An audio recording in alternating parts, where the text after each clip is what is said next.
Bagaimana tips menggunakan AI? Waduh, ini kayaknya AI, Prof. AI, gitu ya. Kecerdasan buatan atau artificial intelligence ya, untuk skripsi, tesis maupun disertasi kamu. Sekali lagi saya punya pandangan ya, bahwa mahasiswa atau orang-orang yang bisa menggunakan AI dengan baik akan punya keunggulan ya dibandingkan orang-orang yang tidak menggunakannya. Nah, itu kaitannya gimana caranya kamu bisa manfaatkan lah paling sederhana aja dalam menggunakan AI untuk peningkatan kualitas dari karya ilmiah kamu, skripsi kamu ya. Kalau kamu mau tahu gimana kode etiknya penggunaan AI dalam karya ilmiah ya, di Kementerian Sains, Ristek itu sudah ada ya, mengeluarkan lah semacam pedoman penggunaan AI. Nah, tapi ya ini dari saya simpelnya begini. Apa manfaatnya? Pertama, kamu bisa lakukan untuk mencari topik ya kan. Mencari topik asal promptnya yang benar ya kan, topik apa ya, mencari topik sesuai dengan bidang kamu ya. Pasti kamu kan ada keingintahuan kamu kan ya, curiosity kamu kan. AI pun kalau nggak diperintah ya pakai prompt yang tepat, itu nanti hasilnya juga nggak bagus gitu, hasilnya sampah juga gitu. Nah, semua kembali kan, jadi kamu yang harus ngedrive, kamu yang meminta AI, menyuruh AI gitu ya, untuk begini begitu gitu ya. Ini penting untuk cari topik, coba cari topik. Nah, setelah topik itu dapat ya, atau mungkin sekali putaran itu belum tentu langsung dapat ya, kamu harus mempertajam lagi perintahnya ya kan, promptnya itulah kira-kira gitu ya. Nah, tentu kamu sekali lagi nggak bisa mentah-mentah, karena kalau mentah-mentah mereka kadang-kadang kalau belum ditrain dengan bagus gitu ya, machine learningnya itu ya hasilnya nggak tepat gitu. Hasilnya mungkin kok kayak gini banget gitu ya, kok biasa aja gitu ya. Ini untuk mencari, katakan satu yang pertama untuk mencari topik. Yang kedua tentu ya untuk menyusun literatur ya, untuk mendapatkan state of the art-nya ya, gap penelitiannya seperti apa. Nah, ini mungkin akan lebih mudah ya, asalkan memang berhasil tadi memerintahkan ya dengan lebih detail, lebih fokus setelah topik penelitiannya, bisa menanyakan ya penelitian terdahulu terkait dengan topik ini gitu ya, mungkin di negara ini atau di kawasan ini, atau kemudian di kota tertentu atau dengan mungkin populasi tertentu gitu ya, silahkan.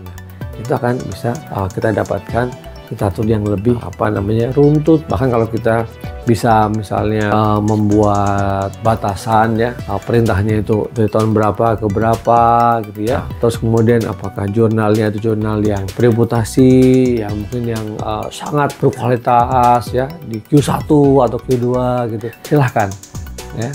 Nah, sekali lagi kamu nanti harus membacanya, karena literaturnya suka ngaco, suka aneh-aneh untuk mencari-cari itu. Makanya saran saya kalau menggunakan AI untuk mencari literatur ya, yang di tempat yang di jurnal internasional yang bereputasi saja. Karena kalau enggak itu banyak banget kan, informasi di dunia ini banyak banget. Jadi dia ya kalau nggak difilter ya, dia nggak ngerti gitu. Atau dia masukin semuanya ya. Nah, kemudian yang ketiga menurut saya adalah untuk membantu mengolah data, menganalisis data, baik itu yang kuantitatif ataupun yang kualitatif ya. Kalau yang menggunakan kuantitatif pasti akan lebih cepat, lebih precise ya, lebih presisi gitu ya. Nah, mungkin zero kesalahan gitu ya. Nah, kalau yang menggunakan kualitatif mungkin akan menemukan pola-pola ya, kemudian akan menemukan klaster-klasternya, topik-topik yang menarik gitu ya dari analisis data itu. Nah, tapi kemudian balik ke kamu lagi, baca nih analisisnya, bener nggak ya, make sense nggak ya. Kalau kuantitatif udah ada hasil statistiknya misalnya, terus apa ya gitu, gimana analisisnya, bagaimana mengaitkan hasil ini dengan konteks misalnya sosialnya, konteks ekonomi ya, konteks politik global, hubungan internasional misalnya, kayak gitu ya kan.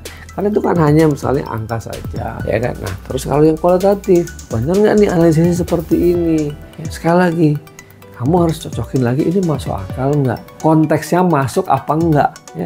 Karena atau mungkin apalagi kalau kualitatif mungkin sense rasa, sense emosi ya, itunya kan nggak masuk di situ gitu ya.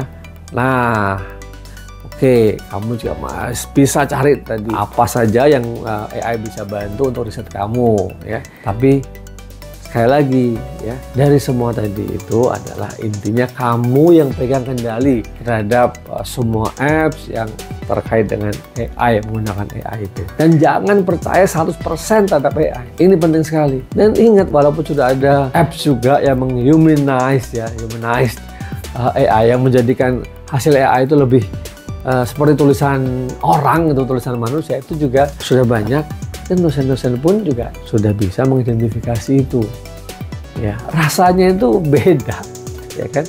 Walaupun mungkin orang akan sulit ya, mengidentifikasi mungkin sulit gitu. Tetapi ya, yang udah biasa lihat tulisan kamu, ya ini penting ini, melihat tulisan kamu dengan tulisan tiba-tiba skripsinya bagus banget gitu. Ingat ya, ini penting banget ya.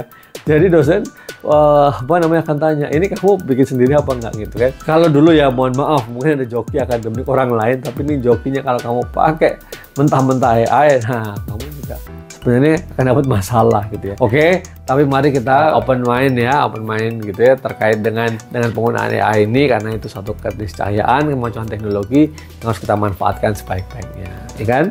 Ingat, yang penting kamu sampaikan bahwa kamu memang menggunakan AI, ya. Jangan kamu tutup-tutupi gitu ya. Baik, terima kasih, semoga bermanfaat, semangat. Setuju apa tidak? Tuliskan di kolom komentar sini ya. Biar rame gitu video ini gitu ya. Oke, jangan lupa yang belum subscribe, silahkan subscribe ya. Sampai ketemu lagi di video-video saya selanjutnya. Semua pejuang skripsi layak jadi sarjana.